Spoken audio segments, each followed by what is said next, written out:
Hey everyone, I'm your host Asia Walker, where I have a fireside chat with a different influencer every week. Welcome to the podcast Diary of an Influencer. Hi Erica, welcome to Diary of an Influencer. How are you doing today? Thank you so much for having me first and foremost. I'm good though. How are you? Yeah, not too bad. I mean, we were just talking about how it's quite weird because you're over in Toronto and I'm here in London and it's completely different times. So, I mean, it could be different weathers, could be different times. It just feels like I'm on a different planet right now, honestly, because everyone is in your time zone that I know as well. So I'm like, what is the time now? What's going on? Yeah, that must be weird. But you guys get like a lot of snow and stuff, don't you? Yeah, well, we usually do. So my dad lives here. So I've been coming here since I was 12, like every year, pretty much 3 or 4 times a year. And there have been some winters which are terrifying. Like you are walking like maybe a foot above the ground just on packed snow the entire winter. And this year hasn't been like that. It's mostly ice from what I can see now, because like where the flat is, I can see the street. Yeah. It's mostly ice, which is just annoying because it's too cold for snow. So people are slipping. Like I can literally see somebody outside Nando's slipping as they're waiting for the light to change. Oh gosh. I mean, I watch one of the main YouTubers that I watch. She actually is based in Toronto. Really? Yeah. So I'll send you her link because it might be quite weird for you to watch because she grew up there and she actually went to LA where she started her vlog and then she moved back to Toronto, I think maybe like August time, and she's planning on living there permanently now because she doesn't want to like stay in LA and stuff because it's quite bad over there with like everything that's going on. So yeah, that's quite interesting. I've seen, well, at the moment she's in lockdown, but when she's not in lockdown she kind of goes to the bars and that kind of thing. So it looks like a nice lifestyle. It's kind of like, you know, when you watch London like vloggers and you see them go to places, you're like, I love that place. Oh, good choice. Or like, oh, I'm going to make a note of that one. Like that's how I feel about Toronto vloggers as well. And I'm always like, oh, next time I go see my dad, I'm going to drop by that place. Like, let's do that.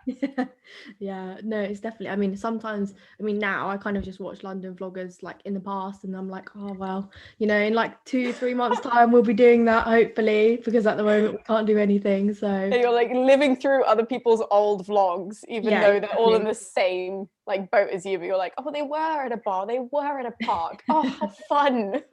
I know, what is a park and what is a bar?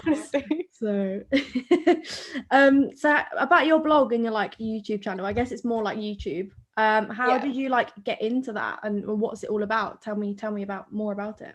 It's kind of weird how I got into it because I never saw myself as doing YouTube ever or being on camera. Like I actually surprisingly am extremely camera shy. Like if anyone just pulls out a camera, I'm always like, oh no, how do I, like what do I do with my hands? I can't do this.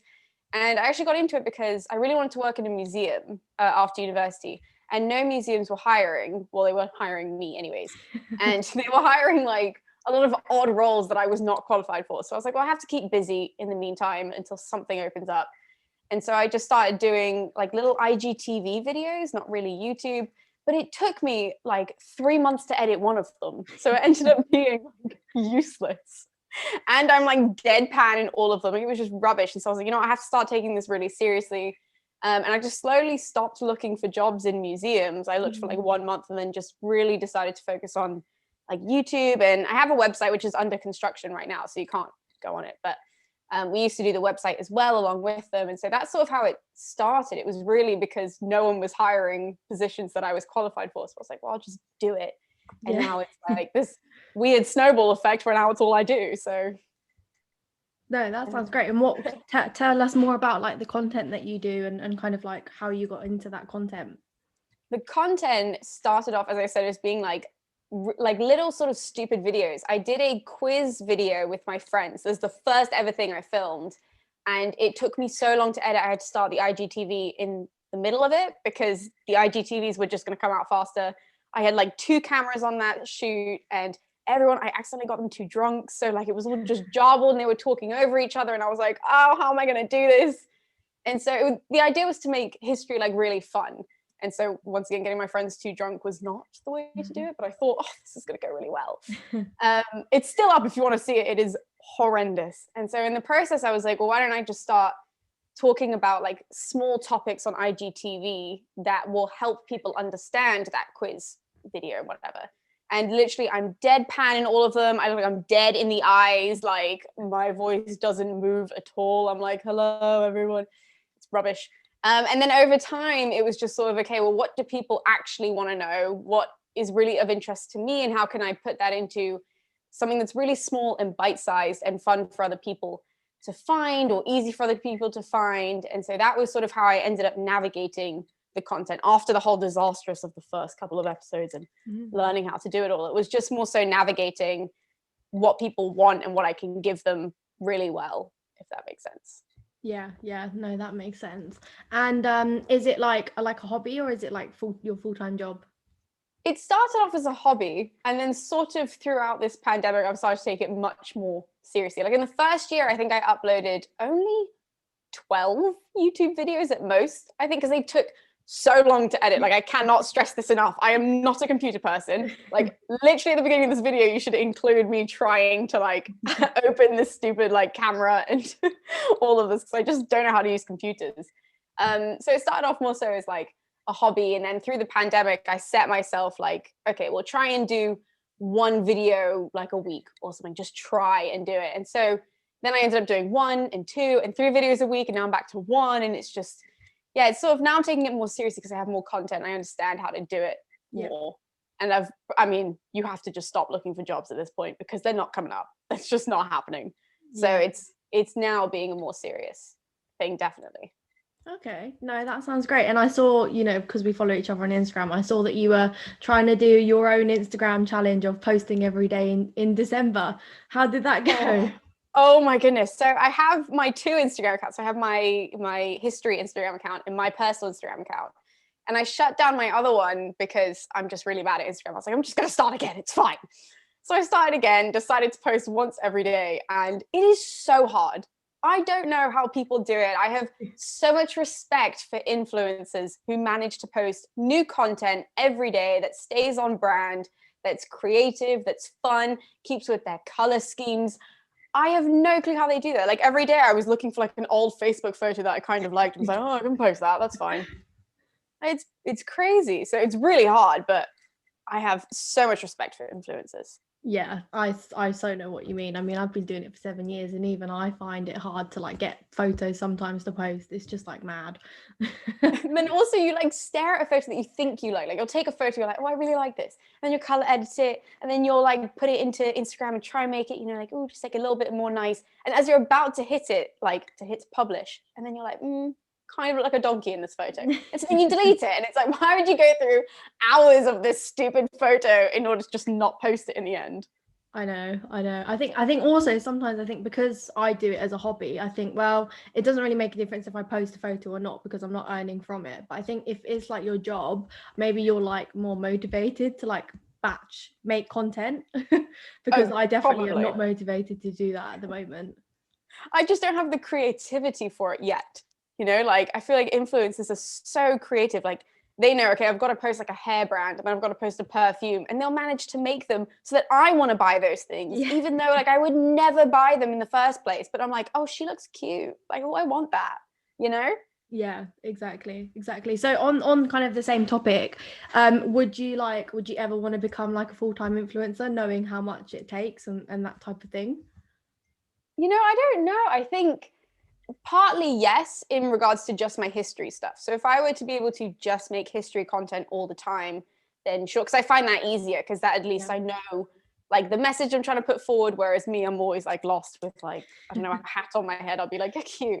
But the history stuff, I know what I'm doing. But so I don't really know. I think if I could just do Moan all the time, which is what my history channel is called, then yes, I would 100% want to be an influencer, because it wouldn't have to be my face. But with my Instagram, it's like, well, it has to be me in like this, and who wants to see your face that much? Like no one, in all honesty. No, I mean, yeah, I think I'm the same person as you. I mean, I like it as a hobby because there's not so much pressure. I think if I had to do it like as a job, I don't know if I'd like it as much anymore. Yeah. Well, that's sort of the same with school and studying as well. It's the same thing. It's like, you know, people want to go and they want to learn, and then the second they get in a classroom and someone's like, read half this book tonight, it's just sort of like your brain is almost like, oh no, I don't want to do that. Exactly. And I like, do your friends, like, how did your friends and family find out that you did YouTube? Is it something you kind of said to them, or did they just like stumble upon it, really? No, I think I spoke to everyone about it, but it's funny because I think I had a meltdown in the beginning when I decided I was going to do YouTube because, as I said, I'm really camera shy. And so when I first told my mum, I was like, I'm going to do YouTube and it's just going to be my friends. You know, I'm just going to do a quiz with my friends on it and it will be fine. I won't have to be on it. And pretty early, she was like, you know, you're eventually going to have to be on camera. Like, you're going to have to do this. And I had a meltdown for like 2 months where my mum every night at dinner would have to like calm me down as I was crying. My friends were like, no, you can do it. You look really cute.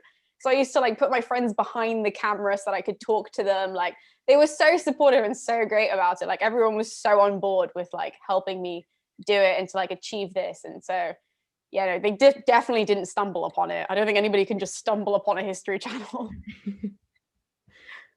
Yeah, no, I know what you mean. And have you had like, do you have like any like supporters that are like on, like, watch every single video, comment every single video, like yeah. I think that actually with Moan, we have more so playlist fans, if that makes sense. So I have lots of different types of content on Moan for, you know, people who just enjoy reading. We do lots of like book reviews. I do TV show reviews. So lots of people who just watch Netflix over and over. I have lots of videos going into that, or reacting to movies. We then have more philosophy videos. And so per sort of playlist or per, I don't know, niche that goes up onto the history channel, we then have specific people who watch all of those. So like with the book reviews, I have like 3 or 4 people every single video are like, have you read this one? Can you tell me what you think? Or like, check this, blah, blah, blah. Like, I did a review, check this out, love this. And it's like 3 or 4 of them who are like super cute. The philosophy ones, there's about 2 of them as well who watch every single philosophy video and then always DM me about it because they always want to chat about it afterwards. So, and they're so cute. Like, it's strange when you think that there are just these strangers who like love the content that you produce, Yeah. and who are like, they get nothing from you aside from that video, but they're like, this person's cool and I'm going to support them. And it's like, how could I not love you, you know? Yeah, no, that's really cool actually. And like, would you like ever consider like, I don't know, doing like kind of similar like this, but not like a podcast, maybe like a video thing where you guys discuss like ancient history or like Greek history? Who, with like the Like regulars on the channel? Yeah. You know, I have considered doing lots of things like that, like anything to sort of shift the focus off me. I've been like, oh, maybe I can try and do this, maybe I can try and do this. I'm trying to get me and my friend to do one of these because she's a singer, so I have like a couple of ideas for her to do, but because I'm so useless at this, I'm like, I need to first of all learn how to do this and then we'll bring her on. But yeah, I would love to get like as many people involved as possible. Is like my ultimate goal, to get everybody like engaged and like loving ancient history or chatting about it, no matter what realm it is. Because some people love, you know, theater, some people love the philosophy, like I was saying before. Some people love Roman military history. Like, people get that specific where they're like, I only like it when swords are drawn. You know, whatever happens to be. Like, I want Moan to really excite those people, and for those people to have like, they have a little space on Moan and a little bit of a voice. As long as they're nice. Some people are just rude and they're like, well, well, you can't have a space here. Yeah. So have you like experienced that, like that side of YouTube and stuff, like weird comments and rude comments? Yeah, I mean, not so much like haters, like we haven't got there yet, but it's more so people who I've realized that when they express their opinion, they start off by being rude to someone else in the comments, if that makes sense. So they'll say something that's completely valid, but they'll open it by being like, this comment is stupid. And I'm like, hold on, no, no, because what you said after this was a very good, like, analytical academic point. But you started it by making someone feel bad. That's not acceptable. So I literally have a rule, like in all the descriptions of my videos, I say, if you start comments like that, they'll just be deleted. Like, I'm not even having those on the channel. Even though like I love people engaging in debate, like 100% debate with me, debate with everybody else, like let's chat, but be nice, come on. Yeah, I know. And I think this year as well, I think because this year has been such a big year, and people's kind of like tolerances are a lot lower, I would say. Oh yeah. Yeah, people can just be like very nasty online very quickly. So no, I mean, I'm the same with you. I see if any like mean comments are on there, they get deleted straight away. Luckily I haven't had any.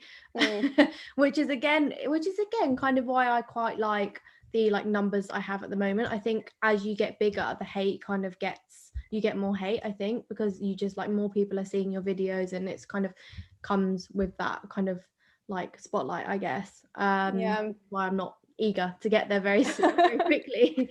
Do you have any like content that's like your absolute favorite and that you always go back to and watch, like you watch your own videos? So my content or other people's content? Your content, yeah. My content. I don't really watch a lot of my own videos. Like I watch them as I edit them, and then as a rule, I won't watch them for about 3 months, and then I'll go back and watch them because I'll be like, hey, how can I improve? And there's one episode that has like no views. I think it has like 150 views or something. And it makes me so upset whenever I see it, because I think it's like my favorite video. I'm like, I did this one so well. And it's on Pythagoras, who's a pre-Socratic philosopher. So before Socrates died and all this kind of jazz, he lived. And he had like the strangest life and the strangest cult. And like, I think it's this just very, very bizarre. And that video, I was like, it's so good and it's so analytical, and I'm just chit-chatting and no one cares for it. Like, it's almost like the algorithm didn't even care when I posted it. And I'm like, why? That's the only one. But like the other videos, I mean, I really enjoy. I do a playlist with a friend of mine who's also a vlogger. And we do a playlist where she has these like flashcards and she just quizzes me on them. And I love that playlist because it's so fun to film those. So when I watch them, I remember like how fun it was to actually film it and to do it with them, like with her and all this kind of jazz. So I love that one too. Oh no, that's brilliant. And do you see yourself like continuing it for like many years? I don't know. I mean, when I started, I thought I would only do it for like a couple of months, and then I'd, apply for a job, and then I'd go off and do my thing and read in a museum. That's genuinely what I thought. And 2 years later, I'm still doing it. So I'm like, probably will. I can see myself because I have a lot of content ideas that could span so far, as I imagine you do as well. Like, when you travel and it's like, beauty routines or whatever, there's so many different ideas. It's like, why wouldn't you continue, even if it does just continue as a hobby? Yeah. No, I mean, especially for you, like when we are allowed to travel, you could like go to like Greece or, places like that, and like include that in your videos. And I was supposed to go to Greece this year for like a month and a half. I had an Airbnb booked. It's in my favorite area of Athens because I have been to Athens before. I was there for 2 months and I loved it. Like, it's my favorite city in the entire world. And I planned to go back, and I told my friends there, I was like, I'm coming back, I'm so ready. And then this whole thing happened, and I was like, never mind. The Parthenon will have to wait. I'll come back at some point. I was so upset about it. It's a shame because, like, I mean, I've seen like photos of like popular places, to like the Colosseum in Rome and Athens and places like that, where you can go and visit them now, and there's not as many people as there normally would be. I know, it's actually like prime time. This is the problem, is that like, because no one's traveling, this would be ideal. Like, the lines for the Acropolis in Athens are like hours long, and they're usually in the scorching heat. And the idea of being able to just walk up there, it's like, oh, I want to do that. But then countries are like, no, goodbye, you're not allowed here. So, and like you said, like the Colosseum, even like you get photos outside and there wouldn't be anybody like crowding the space. It's like an influencer's dream to travel right now if they could. I know, it's mad. I mean, there are some people that are traveling, which I don't necessarily agree with. Yeah. It just seems like the whole of my like Instagram timeline are like all in Dubai. Which I don't know what happened there, but like even I saw this and I was like, is everybody posting old photos of Dubai at the same time? Like, did I miss this, or is everyone seriously there right now? Like, what? I know. I mean, I wouldn't have the money to stay in Dubai for like a month or something. So that's just like mad that people are. But anyway, each to their own. So what have you been doing to keep yourself busy apart from your videos? Have you been doing any like exciting hobbies to keep yourself busy during this time? Oh, not really. I mean, I've been exercising more, as we all do in the new year. It's like, ooh, let's start exercising. So I started doing that and Duolingo for Greek, because I don't know modern Greek. So I was like, might as well learn that too. So aside from the fact that it is literally gibberish, I was like, what have I got myself into? Like, I did Latin at school. So Latin was fine.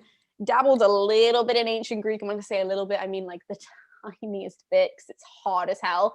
And now I'm like on my Duolingo every morning being like, which one is the S? Like, hold on. So those are really the only things I'm reading. I have tons of books. I just love to read and just sit down and do that. My dad and I are watching movies every night because I haven't seen him in a year. So we haven't done anything. So it's like, why don't we just hang out and chill out together? So that's all we can do. So yeah, exactly. Have you been doing anything new?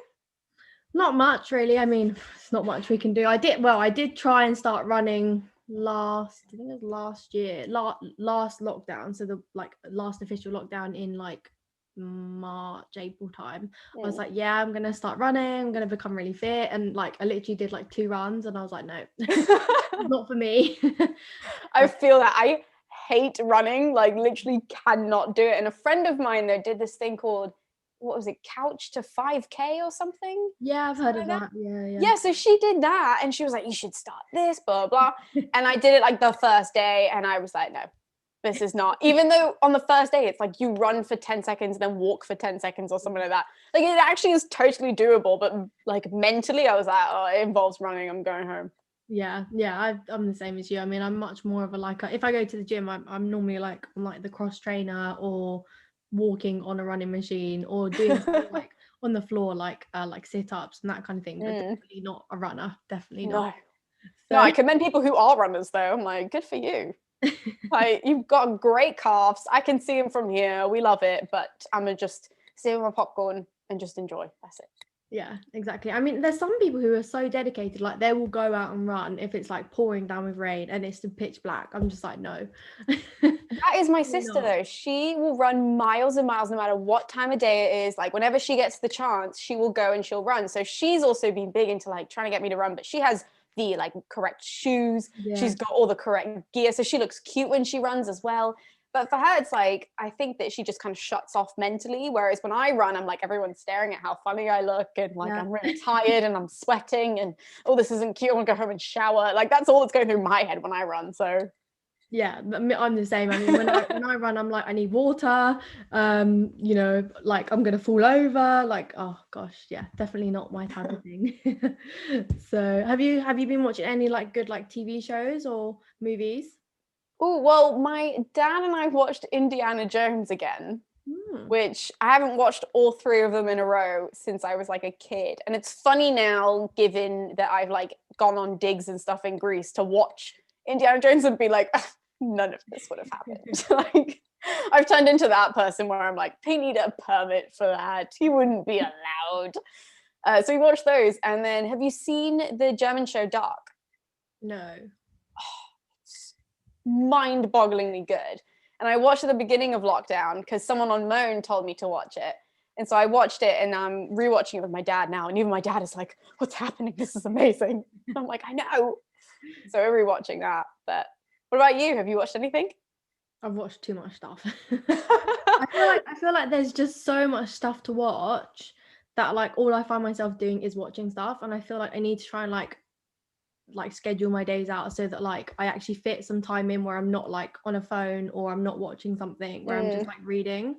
And because I work like 9 to 5 and I'm always on our laptop as well, I just feel like my eyes are going a bit square at the moment. So, but yeah, I mean, I watched there's Designated Survivor. That was quite good. It's about kind of like the US president, not like, it's not real life, it's fictional.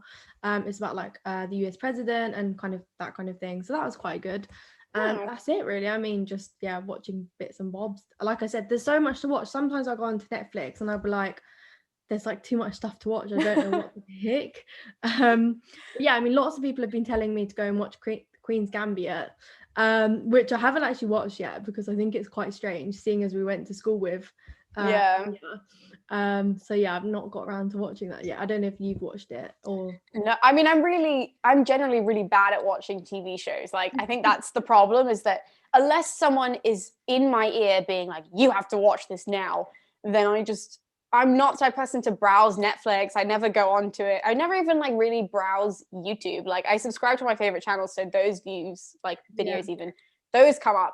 But I'm not one of those people that goes and like searches unless someone sends me the video. Like, I'm just so like technologically incompetent. So I like I'm the opposite. Like when I saw you watching all of the Christmas movies over Christmas, like every day you were watching a new one, I was like, oh, I'll watch that one actually. Like that's fine because you were watching them. So I was like, oh, someone is actively seeing these movies now. So that's fine. But by myself, I'm like, oh, there's nothing to watch, I guess. See, I don't, when we went, because we went to school together, I don't remember, like when we were in school, I don't remember you being like not very good with technical stuff. No, once again, if people sent me a song, they sent me something to do, great with that. And if I have my phone in my hand, like if I'm actively sitting down and my phone is in my hand, then I will reply to messages, like no problem. But the second that it's like you have to go out and do things yourself online, there's a problem. And I always make friends with people who are so good with technology and videos and all that kind of stuff, like memes even. I wouldn't know memes. I have one friend in America who, I kid you not, our friendship is him sending me memes. That's it. That is our entire friendship. And I would not have any memes to post if he did not send them to me. Like, yeah. I just end up surrounding myself with people who are so good at things I'm really bad at. So then it makes me look like I'm good at all these things too, but I'm like, no, I'm not.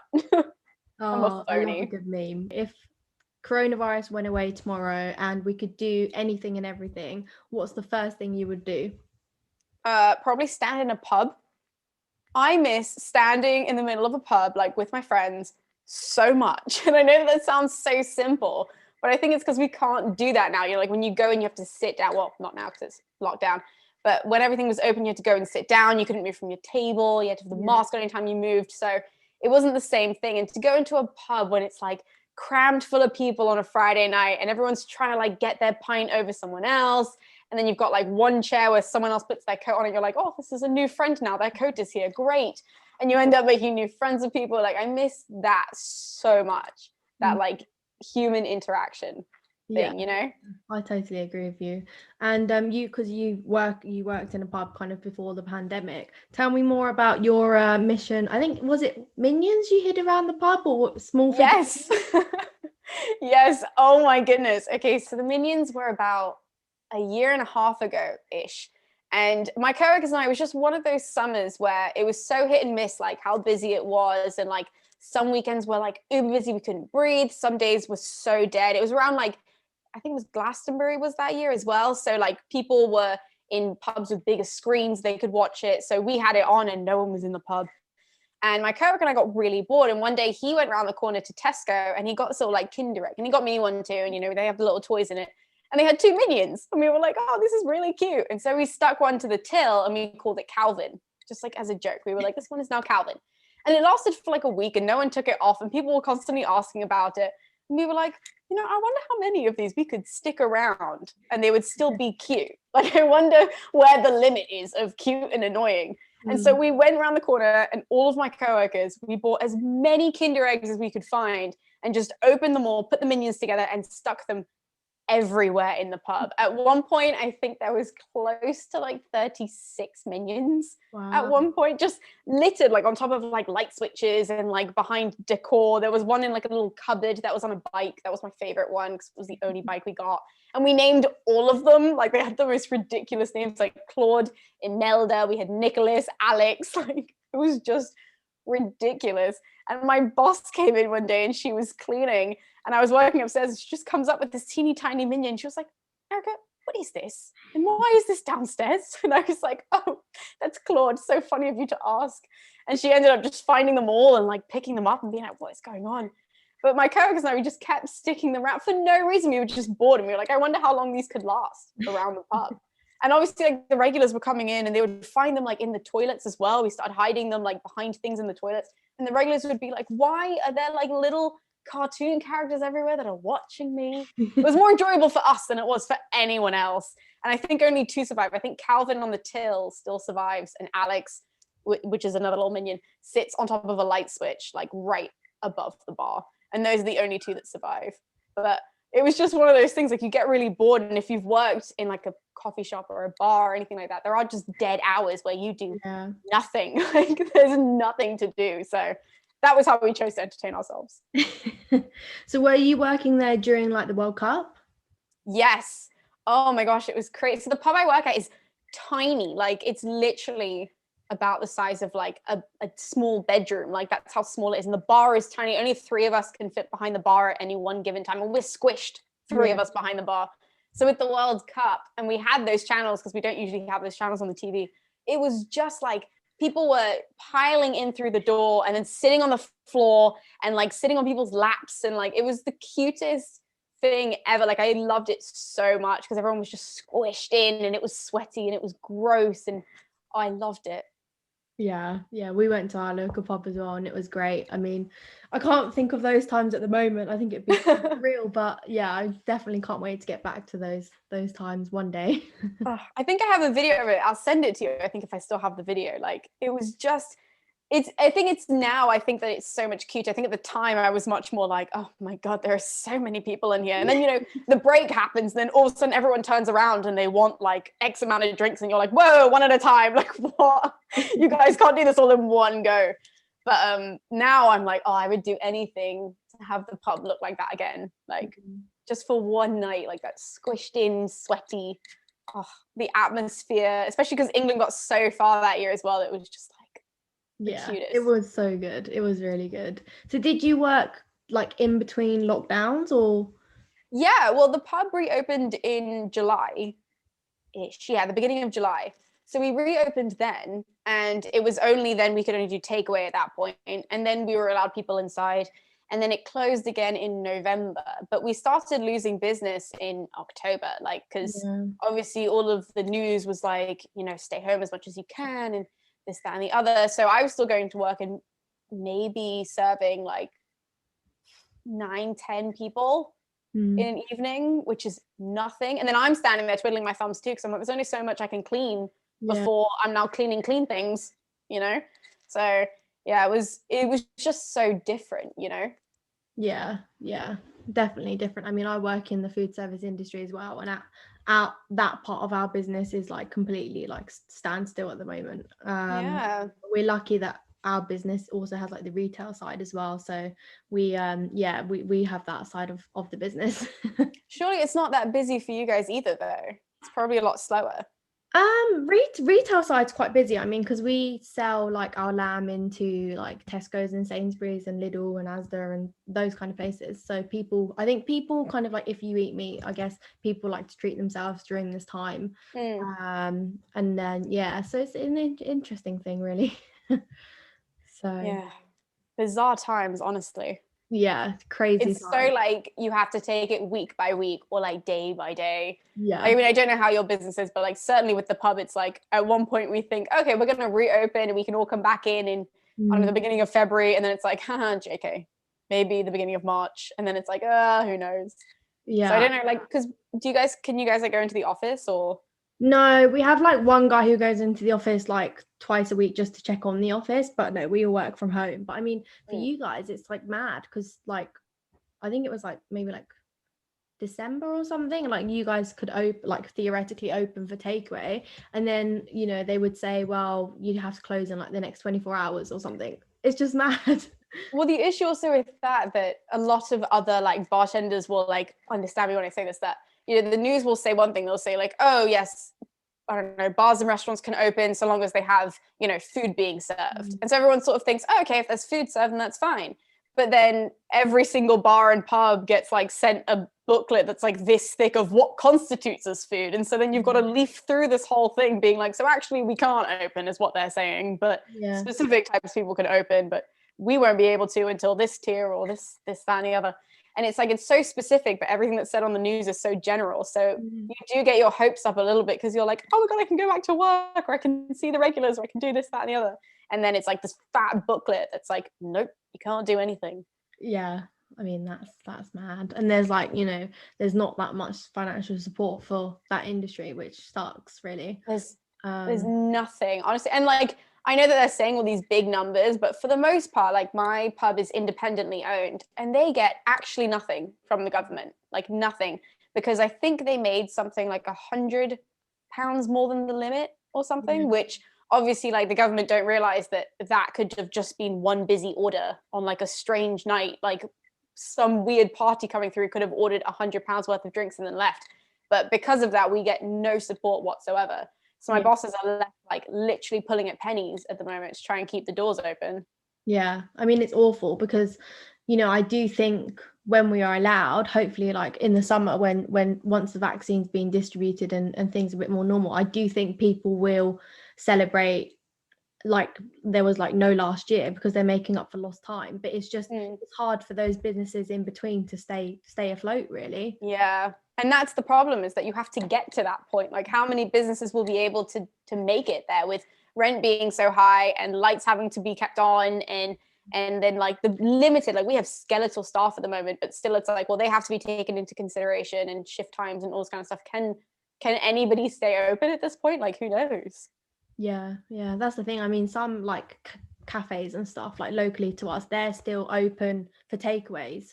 But then I guess it's kind of like almost whether is it worth staying open for takeaways, or is it better not to and have no overheads type, apart from rent type thing. Exactly. It's like this awful seesaw to constantly be on, where it's like, what's worth it and what isn't, Because also then it's like, what if you decide that it's not worth it to be open, but then that one day could have brought in, who knows, could have just been walking around and wanted a coffee and had come to you, and then you hadn't been open. So then you lost out on who knows how much money or whatever. So it's like this constant, who knows? Yeah, it's mad. And what about in like Toronto? Are places open for takeaway there? Yeah, but you can't like go to them really. Like, it's mostly done by app and stuff like that. So you can go for pickup, if that makes sense. So like Tim Hortons, for example, like that's a big one where it's really open for pickup. I think the smaller locations you can go into, but most of it is pickup. You can go in, and then supermarkets are fine, but like restaurants, it's all delivery, so you can't go into those, and it's pretty sparse in regards to like where you can actually like walk into. But I mean, my dad and I aren't even really ordering food anymore. We're just making it. We're just like, screw it. Because at the beginning, I think everybody, and I don't think I'm just speaking for myself, but all of us were like, we're going to order from our favorite restaurants and we're going to keep them afloat. And like, for me, it was like every weekend, I was like, we've got to pick one of our favorite places. And so you were trying to order as much as possible to keep these places open. But it's still like, now you're at the point where it's like, I've eaten everything. And also like my bank balance is not. Yes, it's like now I'm running out of money. Like, I tried, but it has to be like a collaborative effort. It can't just be one person ordering all this food and then eating it for the next 3 days, which oftentimes would happen with me and my mom in London. It was like, oh my god, this is too much food. Like, now what? Because then you're not moving to use it. So yeah, exactly. So I guess like a good question is like, what kind of food do you prefer? Do you prefer like British food or like American food? Well, Canadian food. Ooh, okay. Well, it's funny you say American, because I lived in New York for 3 years as well during university. So I kind of have gotten all three. And it's funny because when I was in the UK, like initially before I had moved, and if I were to pick between Canada and London, I would definitely say, oh, British food, like 100%, like this is fine. And then I moved to New York and I started missing Canadian food. I think because I was used to that. And so I was like, oh, American food is just like Canadian food, but greasier and more sugary. And so I was like, oh no, I don't like this. And I find that every time I move, it's like it changes. But at the moment, like I'm really missing like Percy pigs. It's been like a month since I've had a Percy pig, and like my body is like, oh, why can't I have one of those?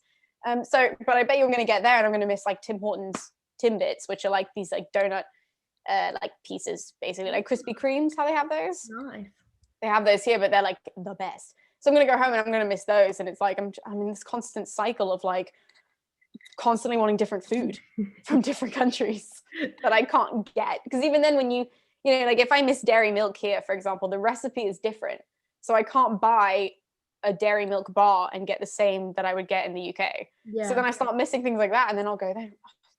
A mess. A mess. No, it sounds like a cycle of delicious food that you want but you can't have. I think it's just because like when you can't have something you crave it more. Like, do you ever have that when it's like you're in a position and you can't have, like, I used to have this with cookie dough ice cream on planes. Every time I'd get on a plane to come here or to go to New York, I would literally be like, I want cookie dough ice cream, like Ben and Jerry's cookie dough ice cream, which you can't get. And I'd be like, the second the plane lands, I'm gonna get it. And then we'd land and then I wouldn't want it anymore. Like, I would only want it because I was on a plane and I couldn't have it. Yeah. No, I get that. And then when you were in New York, I think you used to do like trapeze. Oh yes, well, not trapeze, but I was in the circus, so I did silks, which is like the fabric that hangs from the ceiling. which was a complete accident. So I started that actually in upper sixth because I had, very long story short, gotten my black belt in Muay Thai, got punched in the face like twice after that and was like, this isn't fun anymore because I'm not working towards anything. Yeah. And so wanted something that was completely opposite where I wasn't going to get hit. And I chose the circus and my mom was like, excuse you. And so I literally went to, there's a place in Woolwich called, what is it called again? Aircraft? Yes, Aircraft Circus in Woolwich. And I literally like, got 2 tubes, a bus, showed up there and was like, I want to do something in the circus. And they were like, well, you have to pick something. And I flipped a coin and it landed on silks. And I just fell in love with it after the first session. I was like, this is so cool. And then when I was in New York, I was training 25 hours a week in silks, really. I mean, silks was the most of my time was spent in the air. And then because the head of the circus was like, you can't just only do silks. So then I tried every kind of trapeze. I tried the hoop. I tried everything to prove my point of like, I hate everything aside from that. Can I just do that? And then eventually she was like, fine, just do that. So yeah, that was 25 hours a week for about 4 years-ish. Wow. I think. Wow. Yeah. And do you think you'll get back into it again or?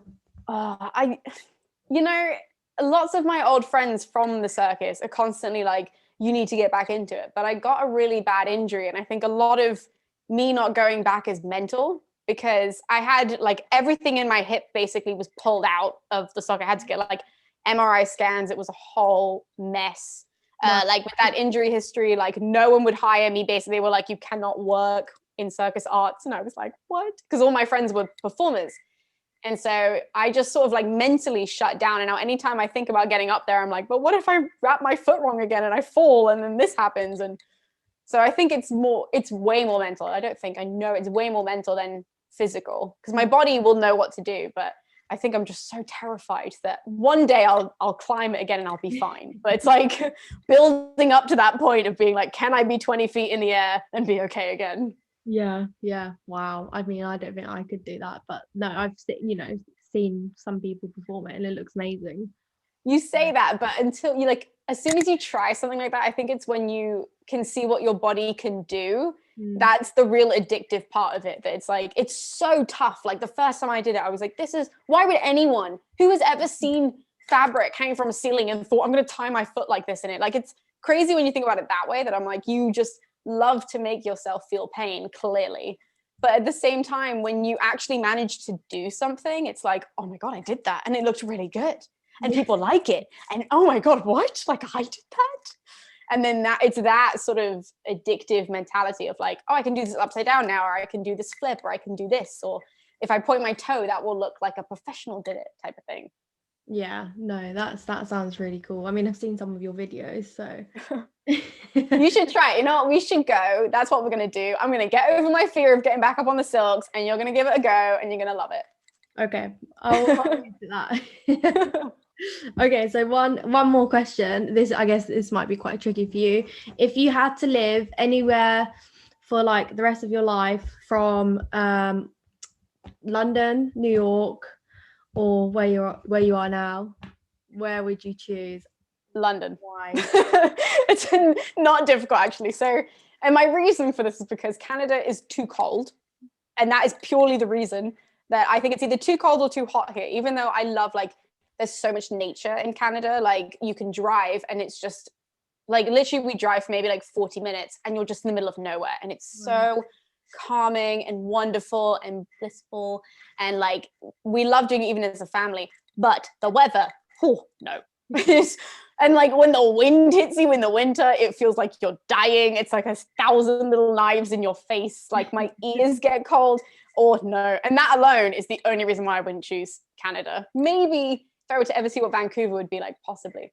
But and then New York, and this is purely me, and I know this, that everything goes wrong for me when I go to New York.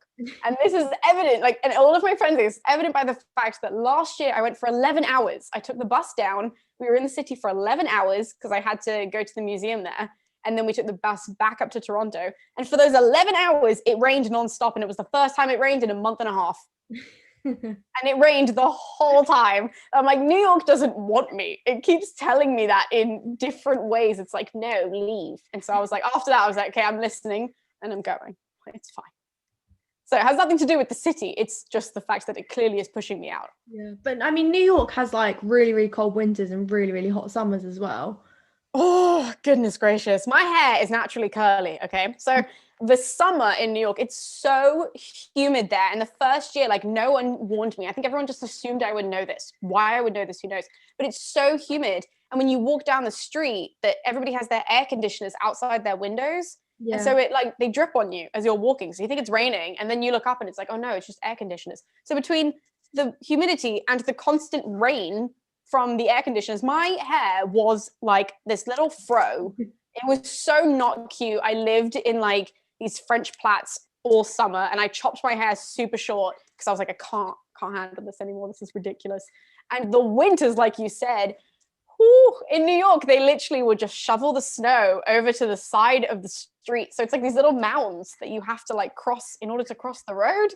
It makes no logical sense to any European, like why you would do this instead of just getting rid of the snow. But instead you make mountains. I don't know. And the wind, because all the buildings are so tall. I'm not good in cold, if you haven't realized from this conversation. It does not work for me. So I was like, no, I'm good. Going back to the UK. Yeah, no, I have to agree with you there. But we went to New York in 2015. We took a boat from Southampton to New York, which was an interesting experience, actually. I was seasick for 2 days because it was not fun. Oh gosh. Yeah, and then I took like seasickness tablets that the staff take, so they were like very, very like heavy. So like I was pretty much drugged up for the rest of the trip. So that was we get to New York, and I think we landed in New York, I think the day before Christmas Eve, so the 23rd, and then Christmas Eve was the hottest Christmas Eve on record, and we were so disappointed. There was no snow.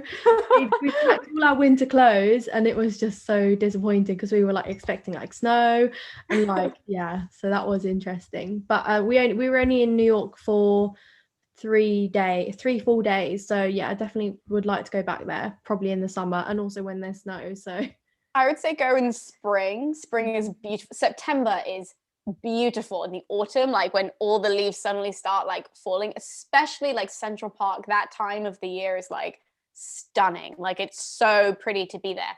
But then it gets too cold and then it gets too hot. But there's like these 4 weeks period where it's like 2 in the autumn and 2 in the spring, where it's like if New York was like this all the time, like there would just be no space for anyone because everyone would move here. Like it would just be incredible. But then, like you said, then it's just snow and then it's too hot. And everybody's like, oh, no more of this.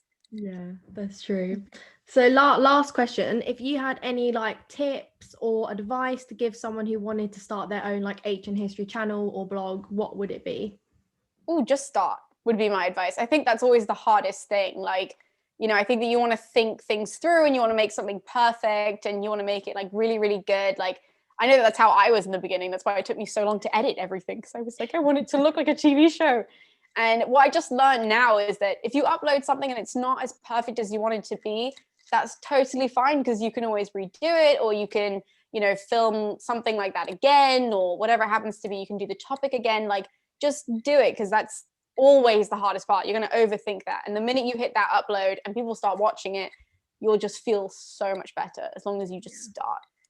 Yeah, I agree with you. And I also think that nowadays you don't need to spend like loads of money on technology, because like an iPhone works just as well. Yeah, I film with my iPhone 100%. I have like an old camera that I used in the beginning because I thought, I need big equipment, and it was super old, like wouldn't focus by itself, like none of that. But my phone does a way better job than that camera ever did. And then you can get these little microphones. Like I have a crappy little microphone now that I got for literally a tenner. Yeah. Like you don't need big lights, big anything. Just make sure it's bright outside, use the windowsill, and you know, you can do anything pretty much from home now. So yeah, I mean, and you know, there's so much like variation that you can do. You don't have to do it on like the whole of like ancient history. You could do it on like Greek mythology or like Romans or whatever you want to do, really. Yeah, I think that also like something else that I would tell, I think, someone who's starting off, especially with history, is like do what you feel most confident in as well. Because I think a lot of what I was doing in the beginning was, well, what do other people want to see primarily? And that's where I started from, as opposed to starting from what do I know really well and what is it about that topic that people want, if that makes sense. So instead of it was going from I'm super confident and super knowledgeable about this, and I can share this with people. Let's just figure out what they want to see in regards to this thing. So like, I know a lot about this stupid site called Moaninc, which is stupid because no one cares about it aside from me, pretty much. Like, I love it. And because I know so much about it, loads of my videos, I've only like reviewed films that have been like set in Moaninc and things like that. Cause I'm like, well, I can talk about this a lot. Like, I know everything down to the colors that were painted on the walls, like no problem. So it's all about finding that little thing that, okay, well, how do people want to see that? If they want to see it in a movie, sure, I can talk about it that way, you know? Yeah, I think also like if you enjoy something and you talk about it in a video or something, there's always at least one person who's going to enjoy the same thing as you. So 100%. And they're probably like hoping that they find someone like you so they don't feel like they're so alone, that they're like, oh my God, someone else, me too. No, exactly. So, well, thank you very much for coming on, and I hope you thank you so much for inviting me. I've loved it. And yeah, I'll leave all your links down below so people can go and check out your channel. And yeah, thank you very much. Thanks so much. Oh my goodness, I'm so excited to watch this one now because I've watched all the other ones. Oh.